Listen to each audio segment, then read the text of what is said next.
आपण पाहतात रायगड जिल्ह्यातील निर्भीड निष्पक्ष बुलंद आवाज न्यूज रायगड स्वाभिमान। रोहा पोलिसांचे धाडस। यशवंत खार येथे गोवंश कत्तल प्रकरणी आरोपी 24 तासात जेरबंद। 11 ऑगस्टच्या पहाटे यशवंत खार येथे घडलेल्या गोवंश कत्तल प्रकरणी रोहा पोलिसांनी दाखवलेल्या तत्परतेमुळे एक आरोपी 24 तासांच्या आतच पकडला गेला आहे। गोवंश माफियांच्या टोळीने गुरांची बेसुमार कत्तल करून फरार होण्याचा प्रयत्न केला होता, मात्र पोलिसांच्या सतर्कतेमुळे या गुन्ह्यातील एकाला अखेर जेरबंद करण्यात यश आले आहे। या प्रकरणी रोहा पोलीस स्टेशनचे पोलीस निरीक्षक देवीदास मुपडे यांनी पत्रकारांशी संवाद साधला। त्यांनी या घटनेविषयी माहिती देताना सांगितले की दिनांक 12/8/2024 रोजी रात्रीला ही घटना घडलेली आहे यशवंत खार आणि सानेगाव परिसरामध्ये। त्यामध्ये त्या घटनेची माहिती मिळताच जे आहे आम्ही तात्काळ कारवाई करत जे आहे त्यामध्ये गुन्हा नोंद केलेला आहे। गुन्हा नोंद करून आम्हाला काही तांत्रिक मदती आणि तसंच गोपनीय माहिती काढून आणि खबऱ्या मार्फत जे आहे तो एक अनिस पटेल नावाचा आरोपी जो आहे महापोली गोवंडी या भागातून आम्ही त्याला ताब्यात घेतलेला आहे। तसेच त्या गुन्ह्यातील जी आहे गाडी जी 4 व्हीलर वापरली होती गुन्हा करण्यासाठी स्कॉर्पिओ आहे ब्लॅक कलरची, तीही आम्ही ताब्यात घेतलेली आहे आणि इतर आरोपी जे आहे ते ताब्यात घेण्याचा आम्ही प्रयत्न करत आहोत। हा घटना त्याच परिसरामध्ये होतात, त्याच्यात काही संशयाची सुई होते।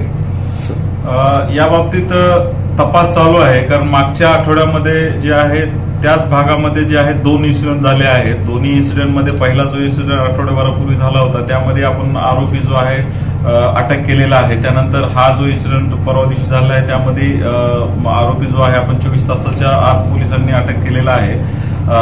परंतु अद्याप दोन्ही गुन्ह्याचा तपास चालू आहे। तपासामध्ये अद्यापपर्यंत तरी कुठल्या स्थानिक माणसाचा किंवा इतर जो आहे सहभाग असावा अद्याप तरी आमच्या पोलीस तपासामध्ये निष्पन्न झालेलं नाही किंवा निदर्शनास आलेलं नाही। सदर आरोपींवर कोणकोणते गुन्हे दाखल केले आहेत? सदर आरोपीवरती जो अगोदरच्या गुन्ह्यामध्ये आरोपी पकडला होता त्याच्यावरती जो आहे एकही गुन्हा नाही, परंतु जो आता काल आम्ही जो अनिस पटेल म्हणून आणलेला आहे याच्यावरती जो आहे नागोठणा पोलीस स्टेशनचा याच प्रकारचा गुरे चोरीचा जो आहे गुन्हा नोंद आहे। ही अशी सध्या तरी प्राथमिक माहिती मिळते आणि त्याबाबत अधिक इतर भागामध्ये म्हणजे मुंबई असेल, कल्याण असेल किंवा पालघर असेल, नाशिकच्या भागामध्येही अशा गँग जे आहेत त्या ऍक्टिव्ह आहेत। अशा भागामध्ये कुठे आणखी गुन्हे नोंद आहेत का याचा जो आहे तपास आमचा चालू आहे।